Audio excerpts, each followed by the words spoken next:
¿Cómo están, hermanos? Es un gusto saludarles.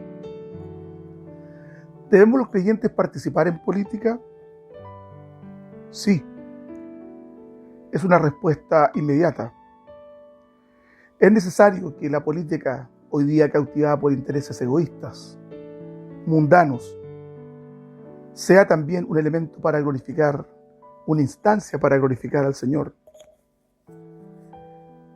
Se hace necesario que aquellos hermanos que tengan vocación de servicio presenten todas sus capacidades y aptitudes para servir a Cristo en ese ámbito de la vida.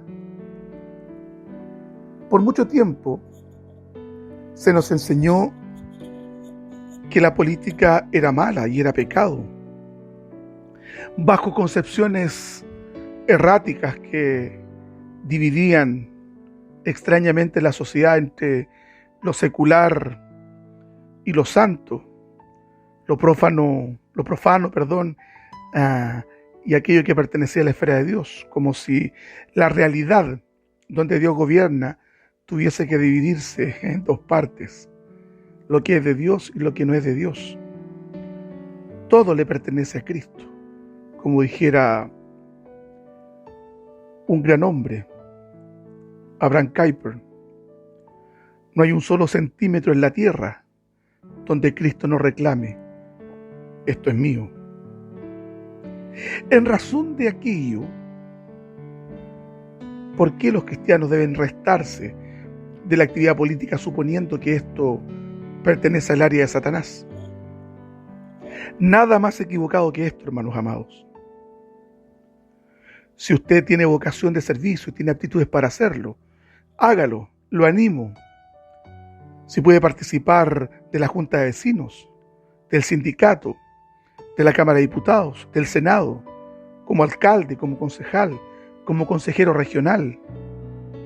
Necesitamos hombres de Dios en esos ámbitos, en esos enclaves, donde se deciden muchas cosas que tarde o temprano van a perjudicar también a la iglesia del Señor. No tenemos que llevar la política a la iglesia, como algunos han osado hacerlo. Y ante todo hay que ser cristiano y después político. Debemos apoyar la agenda de políticos honestos que tengan raigambre cristiana. Y esto no es un consejo para que usted vote por algún candidato o no. No, usted ha de elegir con su conciencia. Sobre eso quiero que conversemos hoy día. Hay un hombre que es el paradigma histórico de la lucha política: William Wilberforce. William Wilberforce es un hombre que fue profundamente influenciado por Jesucristo. Durante toda su vida tuvo constantemente presente el hecho de que un día tendría que comparecer ante Cristo. Se cuenta que en cierta ocasión Wilberforce resumió en estos términos la ambición de su vida: el Dios Todopoderoso ha puesto ante mí dos grandes objetivos: la supresión de la trata de esclavos y la reforma de las costumbres. Wilberforce fue un hombre que generó mucha influencia en las normas y valores morales ingleses. Escribió un libro con un título un poco intrincado y extenso. El libro en cuestión se llamaba Una perspectiva práctica del sistema religioso imperante de profesión cristiana entre las clases altas y medias de este país, contrastada con el verdadero cristianismo. Este fue publicado en 1797, pero créame que a pesar de su extenso título, fue reimpreso 5 veces en aquel mismo año y fue traducido en Europa a 5 idiomas. Esa obra se conoció popularmente en ese tiempo como verdadero cristianismo y créame, causó un impacto extraordinario. Wilberforce hace una crítica abierta al cristianismo de su tiempo. La mayoría de los títulos de los capítulos comienzan con las siguientes palabras: concepciones incorrectas de.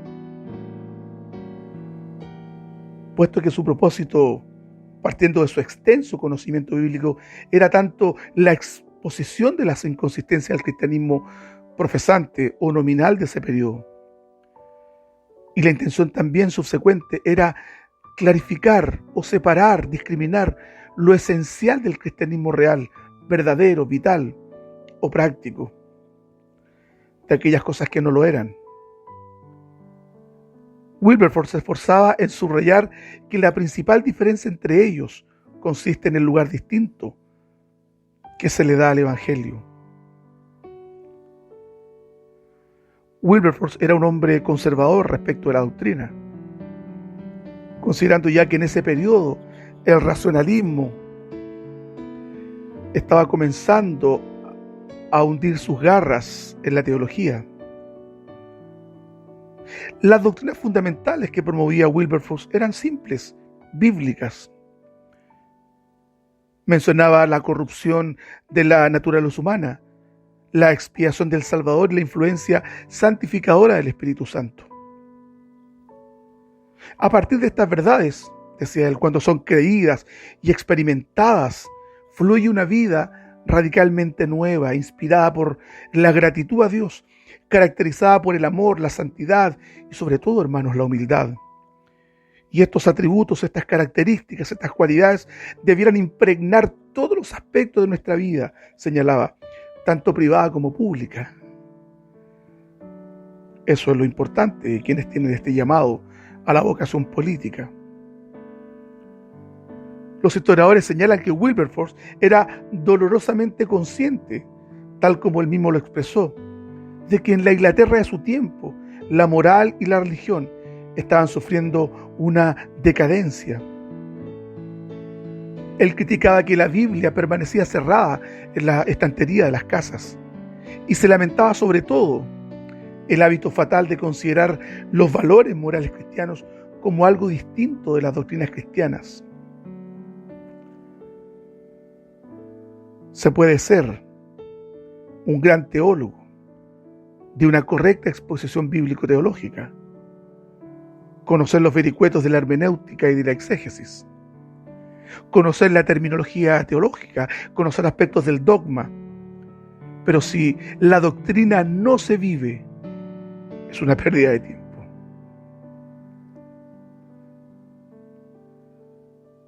En los tiempos de Wilberforce también había una crisis respecto también de la exaltación de la doctrina. Los sermones públicos en las iglesias, decía él, eran muy pobres. Pero si había algo que inquietaba a Wilberforce, que le provocaba amargura, que saturaba sus convicciones, que le indignaba, era la participación británica en la trata de esclavos.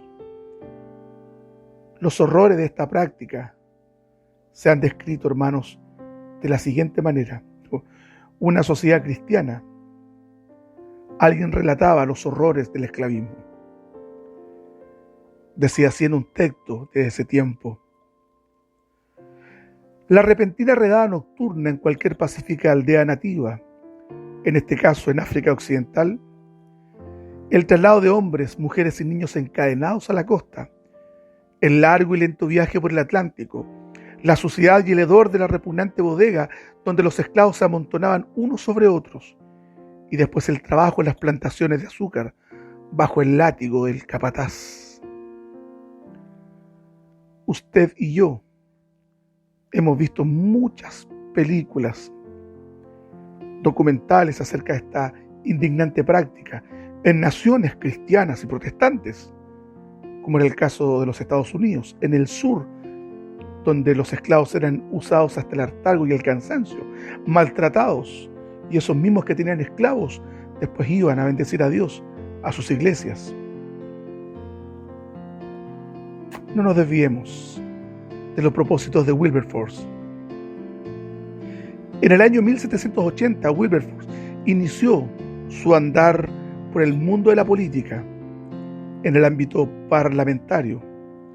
Lo hizo como miembro por Yorkshire cuando tenía apenas 21 años. Y 7 años más tarde presentó una moción acerca de la trata de esclavos. Se señala que Wilberforce no era un personaje muy atractivo, aunque en la película que se hace sobre él es un actor más bien encantador y atractivo. Pero se señala que era bajo de estatura, tenía serios problemas de visión, era corto de vista y tenía una nariz un poco sobresaliente o respingona, dicen. Un contemporáneo señala que cuando lo oyó hablar dijo que era un perfecto renacuajo. Pero más adelante habría de reconocer que el renacuajo se había convertido en una gran ballena. Wilberforce, en su predicamento acerca de su posición contraria a la esclavitud, se topó también con la resuelta oposición de los intereses creados. Había un tema económico de fondo, pero a pesar de todo perseveró y perseveró. El año 1789 se dirigió a la Cámara de los Comunes respecto a la trata de esclavos en estos términos: tan enorme, horrible e irremediable me pareció esta perversión que en mi mente se forjó la firme resolución de conseguir su abolición. Ocurriera lo que ocurriese. Desde aquel momento me propuse que no descansaría hasta conseguir su abolición. Entre los años 1789 a 1799, la Cámara de los Comunes debatió proyecto de ley para la abolición de la esclavitud, la trata de esclavos, y fundamentalmente la participación de barcos británicos en el transporte de esclavos. Todos los esfuerzos fracasaron inicialmente,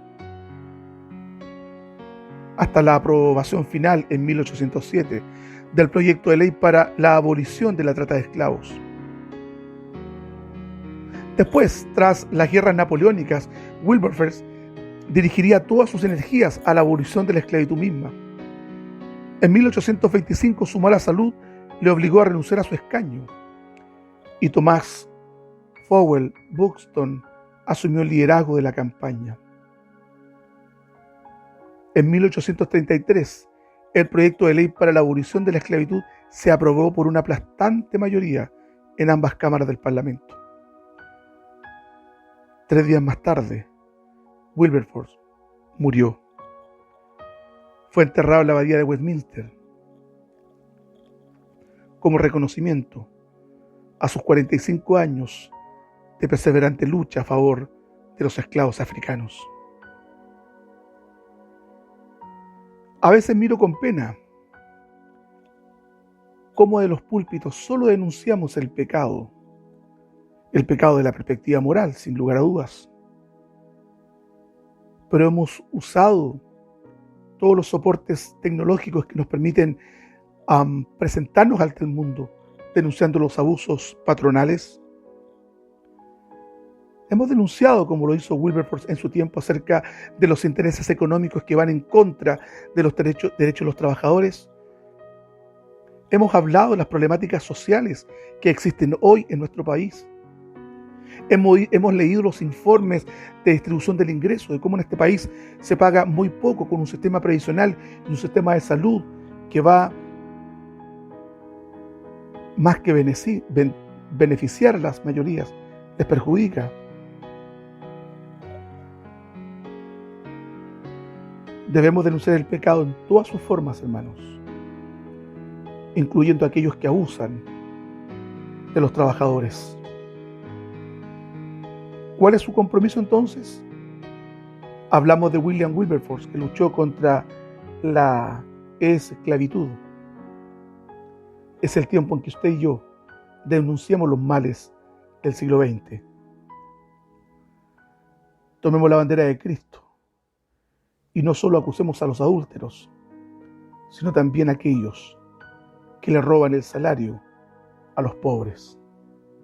Dios les bendiga.